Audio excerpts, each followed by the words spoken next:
You got to do it. You got to hashtag set the tone. And those shirts that Steve is wearing, excellent looking silver on the black there. You can go on tapsports.bigcartel.com. It's the perfect spring training shirt to get because everyone knows you set the tone for the season down in Glendale, Arizona. But it's great also to support our guy, Tim Anderson, because he, at the top of the lineup, he's the one that has to set the tone. And he's a guy that's topic of much discussion here, guys. I think we should dive right into it because he made some comments today that made people mad online, if you can believe that, on White Sox Twitter. If you're a part of this and you're like one of our supporters and you see somebody struggling, that's like, that's kind of like, if you see your wife struggling, you're going to pat her on the back, right? So that's kind of one of those things. If we're under the same umbrella, I think we should all be pulling from the same screen and not tearing each other down and not tearing players down. Or, we don't tear you down. So I think it's just one of those things. We got to support each other. We support you. We make ourselves access to you, when you want to talk to us. So it's just kind of one of those things that we all got to be, be on a positive screen and pull from the same screen.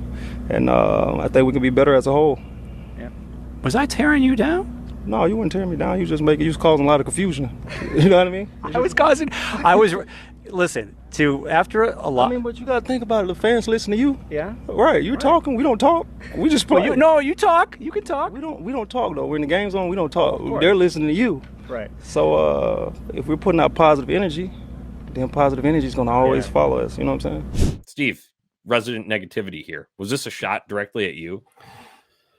I don't think it was. Admittedly, when I heard the short little soundbite there, I was kind of like, Tim, what the fuck are we doing here? We're, 2 days into camp already, and we're doing this thing where we're getting on the fans for, bullshit from last year. And then, as you mentioned, you go and you actually listen to the rest of the quote, and it was very innocuous, if we're being honest with ourselves. I think the consistent theme that we have seen so far out of camp from these guys, this is Tim and pretty much everybody involved, is they do have a little bit of a chip on their shoulder from how last year went. And I think in some ways it might be a good thing for them. How they go about channeling that is really going to say a lot about where this team is going to go here in 2023. And I'm particularly interested to get out there in a couple 2-3 weeks and see some of these guys firsthand. I'm going to miss obviously a lot of them due to WBC bullshit that's going to be going on, but be interested to get a look at the vibes. And that's, Steve, I think you put that very well in terms of these guys having a chip on their shoulder this season. It's something that I don't feel like they had at all last year. The lack of desire to win, the lack of TW. Go as far as to say maybe they were, taking on the personality of their half-asleep manager. I think that's just the most ridiculous, epic bullshit that you will continue to play all season on this show. I thought we were supposed to move forward, Steve. I thought we were supposed to move forward. I never agreed to that. I never agreed to that. Well, I don't know. I heard Pedro Grifol doesn't like fun, so he's happy Billy Hampton's here. So I don't know. I've seen the guys have a lot of fun down in spring training. I thought Tony La Russa was the guy that was going to kill all the fun, but here we are, Steve. Here we are. I don't know if it's going to play out in their benefit. They might fall flat on their face right out of the gate here. Steve has been talking about this on the show since the schedule was released and sort of the juggernaut that they're going to have to go through early on in the season. But I'd like to see them fired up. I think that's what everybody wants, is just to see them fired up and have, as Steve Shirt says, a tone set early on within spring training, because, these are going to be important games here right out of the gate. Absolutely. Goes back to set the tone, like you just said there. So it is, I will say there is a little bit of a chip there. We got a comment here. I asked, if you're listening to this, jump in the YouTube or Facebook comments. We can't see the Twitter comments, unfortunately, through here or feature them. But if you're on YouTube, like Matthew Lucas here, he says he didn't hear the whole clip. It sounded like it offended people at this point. Being pissed at fans media gets you juiced. Fuck it. I'll take whatever motivates them, even if it's annoying as shit. I think that's a good take. And whatever it takes for them. And I also didn't, the White Sox have done enough to slap their fans in the face, right? That we could go and list off. There's a whole laundry list of it, right? For shit that went on this offseason. But I didn't even take too much offense to this, though, because, like I said, listen to the whole thing. It's only like 20 minutes long. And you'll understand. Tim Anderson acknowledged that shit went awry last season. And all he was asking for, And I don't even think he was pleading to anybody. He just wants some positive energy around. And I think that's what a fresh start can bring. And that's kind of more of what he was getting at. At least that's the overall theme I took away. Obviously, some certain talking heads didn't agree with that, but makes for the banter that we have here. I will say there was one thing that he worded a little bit weirdly when he said, like, oh, if your wife's having a bad day, you support her, pat her on the back. I think that was just a weird, like, oddly worded thing. I don't know. Just maybe could have used a different terminology, but he's also on the spot. He's fucking particularly coming from Tim. Yeah, he's yeah, right. There's that layer to it too. But at the same time, there's also like a, well, why are you? I would have been like, it's like, well, they're your team, right?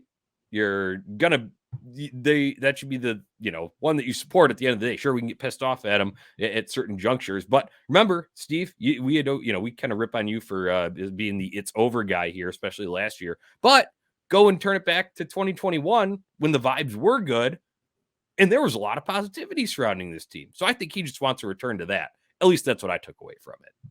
Unfortunately, they're not going to be able to erase what happened last year as much as anybody on that. Yeah, as much as anybody wants to. And I'm sure that there's multiple guys on that ball club. I mean, you heard the Lance Lynn interview too with Chuck, and he talks about beating the projections and not caring about what Zips has to say. And then you get this Tim Anderson clip.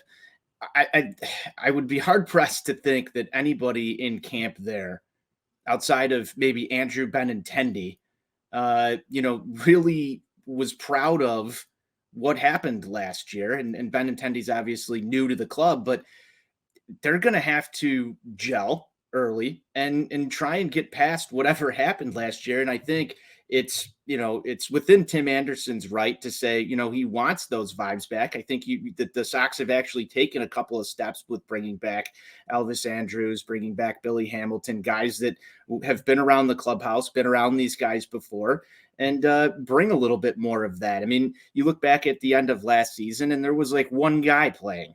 That was Elvis Andrus, like professional level baseball. So, hopefully we entered this season and things are more positive. You've seen a little bit more social media, guys having fun and stuff so far early in spring training. And then today's clip, it just felt like, the whole, world fell apart because of a couple of words that were cut into a 1-minute video clip. That was sort of my take on this. You know what will help to kind of get people to forget about 2022? If you come out and you start like 23-17. Do something like that. Yep. That'll erase the negativity. Winning cures everything. Wild fact. That's big news is true. Hashtag facts only. I mean, like I just go back to the contrast in 2021, both fan kind of experience and morale versus 2022, and polar opposites, right? And Tim wants to return. Happens when you remove Budweiser and Anheuser-Busch products from a stadium. Well, I agree 100% on that for our purposes there, Tony. But on the like just on how you feel about the team, right? Because it's an everyday grind. It's every day you got to, last year you couldn't escape it. Sure, I know people tried to like tune out or maybe not be as invested, but they're still your team, so you're gonna watch, right? We fucking sat through shit in 2018, a 100-loss season. Granted, that was a different time period in the rebuild. However, they're still your team. Still watched it, right? Still pay attention. So I want those vibes back too, Tim. I think, ruffle some feathers there. I'm along with Matt's comment here that was in here earlier, that whatever it takes, get him juiced up. I'm really okay with it.